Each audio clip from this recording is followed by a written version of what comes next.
IFGL refractories limited, again Anil ji, एक बढ़िया stock जिसको मैंने एक बार कवर किया हुआ है जेम्स में, और वो भी 17 जनवरी 2022 के बाद आज कर रहा हूं। और रीजन ये है कि इस दौरान कंपनी के रिजल्ट्स बहुत बढ़िया है और कुछ कंपनी के शेयर होल्डिंग पैटर्न में भी चेंजेस आए हैं और कुछ कंपनी ने एक्विजिशन भी किया है, तो कॉर्पोरेट एक्शन भी काफी रहा है। बाजोरिया ग्रुप की कंपनी है और इनके जो पुराने साथ में जो इनके प्रोमोटर्स थे, क्रोसाकी हारिमा कॉर्पोरेशन जो जापान की है, वो उनका स्टेक इन्होंने ले लिया है, और जो कि निप्पॉन स्टील के साथ सेल्स के लिए काफी टाइड अप थे।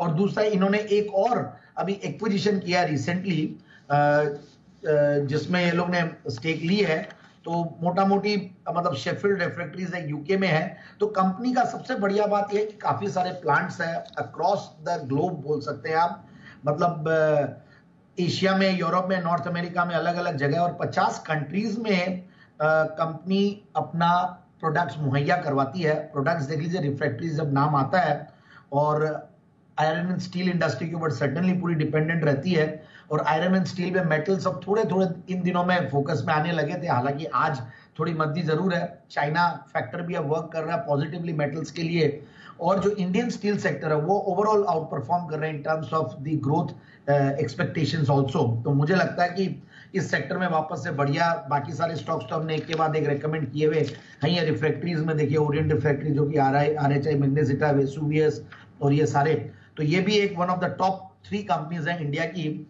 और सबसे बढ़िया बात है, फंडामेंटल्स भी बढ़िया है और आउटलुक भी बहुत बढ़िया लग रहा है। अर्निंग्स आउटलुक भी मुझे और आगे बढ़िया ही लग रहा है, और 19 के पी मल्टीपल पे स्टॉक है as compared to other refractory stocks जो कि बहुत महंगे हैं। मतलब आप अगर RHI मैग्नेसिटा देखो तो 91 के पी मल्टीपल पे, हालांकि वो भी हमारे सबके रडार पे रहा और मल्टीबैगर स्टॉक भी रहा है। वेसुवियस भी बहुत ज्यादा महंगा है। ये स्टॉक सबसे सस्ता स्टॉक है ओवरऑल पूरे सेक्टर में। और सबसे बढ़िया बात है, कंपनी में डेट्स भी ज्यादा नहीं है, इतने सारे प्लांट्स और इतने सारे काम भी कर रहे हैं, और अभी भी कैपेक्स चल रहा है इनका, तो उस हिसाब से डेट्स बहुत ज्यादा नहीं है। 160 करोड़ का 0.16, विच इज मतलब एकदम 0.40 के नीचे, तो मुझे ठीक लगता है, कोई दिक्कत नहीं लगती। पिछले 3 साल में प्रॉफिट की कैगर भी 37-38% की रही है, सेल्स की कैगर भी 15% रही है 3 साल में। और बढ़िया बात यह कि dividend payout ratio has been very good, जो कि 1.40 का ऑलमोस्ट इनका डिविडेंड यील्ड निकलता है। और उसके बाद मैं देख रहा था इनके जो क्वार्टरली रिजल्ट्स है, जून 2023 का रिजल्ट में हाईएस्ट एवर इन्होंने क्वार्टरली प्रॉफिट्स दिए है, हाईएस्ट एवर इन्होंने टॉप लाइन दिया है। तो 425 करोड़ का टॉप लाइन दिया है हाईएस्ट एवर, और 30 करोड़ का पैट दिया जो हाईएस्ट एवर रहा है। और जो इनके मार्जिन है वो भी बढ़िया थे, 13% का मार्जिन, ऑपरेटिंग प्रॉफिट मार्जिन। पिछले कई क्वार्टर में ये 9-10 के लगभग दे रहे थे। तो 15 करोड़ के पैट के सामने जब 30 करोड़ का पैट आ रहा है, तो अगेन बहुत जबरदस्त है। सो हाईएस्ट एवर TTM पे बैठे हुए ऑलमोस्ट 94 करोड़। तो ये सारी चीजें बढ़िया है।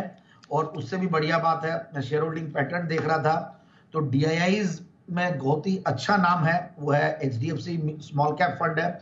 उन्होंने भी अपनी शेयर होल्डिंग को धीरे धीरे बढ़ाई है, और सितंबर क्वार्टर में भी बढ़ते हुए दिखा है 7.64। सो ओवरऑल FII-DI करीब 12% के लगभग होल्ड करते हैं। पब्लिक में भी एक रिनाउंड नेम है शेयर होल्डिंग पैटर्न में, कुछ रिनाउंड नेम्स। और प्रोमोटर्स जो मैंने बताया पहले, जो क्रोसाकी हारिमा कॉर्पोरेशन की जो शेयर होल्डिंग है, उसको इन्होंने टेक ओवर कर लिया बाजोरिया ग्रुप ने, तो उनका करीब 66% के लगभग है। सो ओवरऑल रेटिंग्स देख रहा था, तो रेटिंग्स आर आल्सो गुड, मतलब AA रेटिंग बढ़िया है। सो मेरे हिसाब से इस स्टॉक को इन लेवल्स पे लेना चाहिए, 585-600 के टारगेट के।